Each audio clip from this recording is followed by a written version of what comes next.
How can I get lots of innovators, inventors in particular, around the world to come together and solve problems for our company?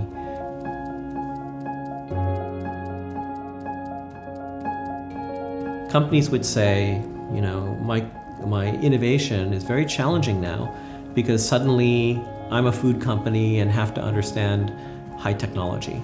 I'm a chemical company and I have to understand AI. Suddenly they have all these new challenges and they said, well, why don't we use a network like you have to get connected to the people who can solve those problems for us? So that's how Xinova was born.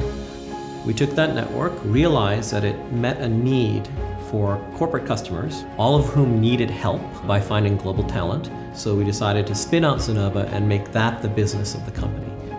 We built the first market network for innovation. Xinova manages this process of how do you hook up somebody who is a talent in invention to somebody who's a talent in prototyping, to somebody who can actually talk to your business development people about what kind of product you want, somebody who can visit your factory and understand what problems it has.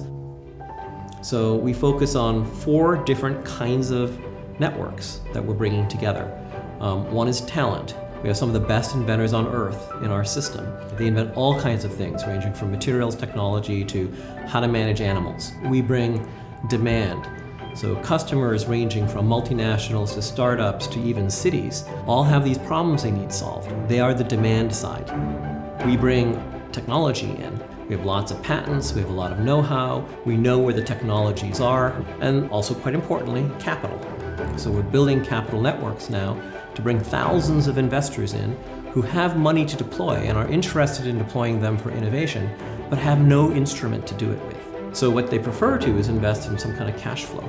And the good news of what's happening today is technology is related to cash flows. It's going to improve agriculture, it's going to improve how you construct buildings, it's going to improve how insurance works and financial services.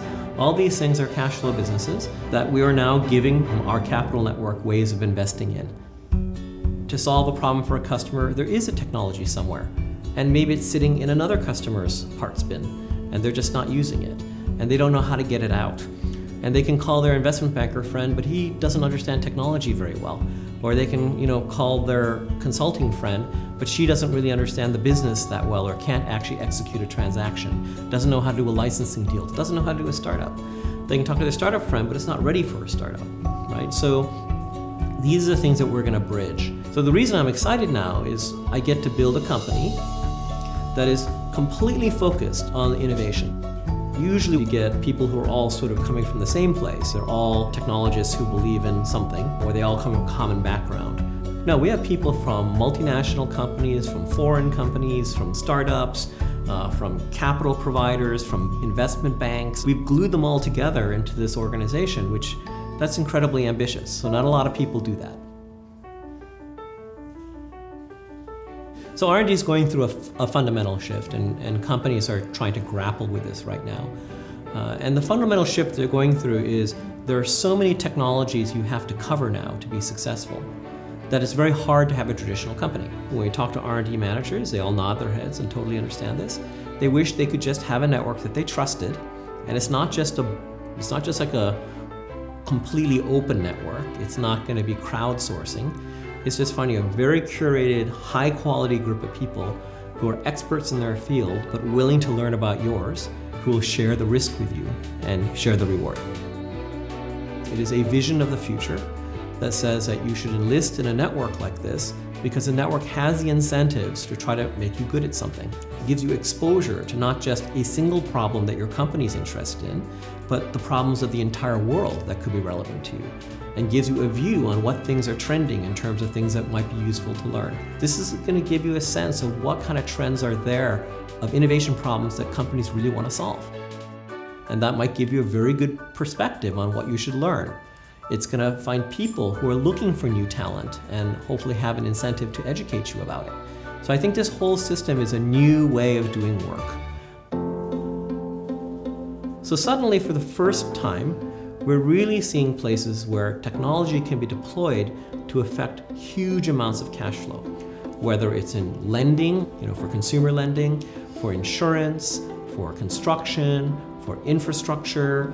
all of a sudden, all these old businesses that haven't changed very much for the last 100, 200, sometimes 1,000 years are getting impacted by technology and changing a lot. And the investors that can make money from that are these kind of cash flow investors that have been largely ignored by the technology industry. They're not like, say, a venture capitalist who can only invest in a startup. These guys are flexible. They have a lot of capital in aggregate, and they're very interested in looking at these kind of cash flows. So by attaching these four things together, talent, technology, demand, and capital, we can actually build working systems where innovation gets deployed efficiently.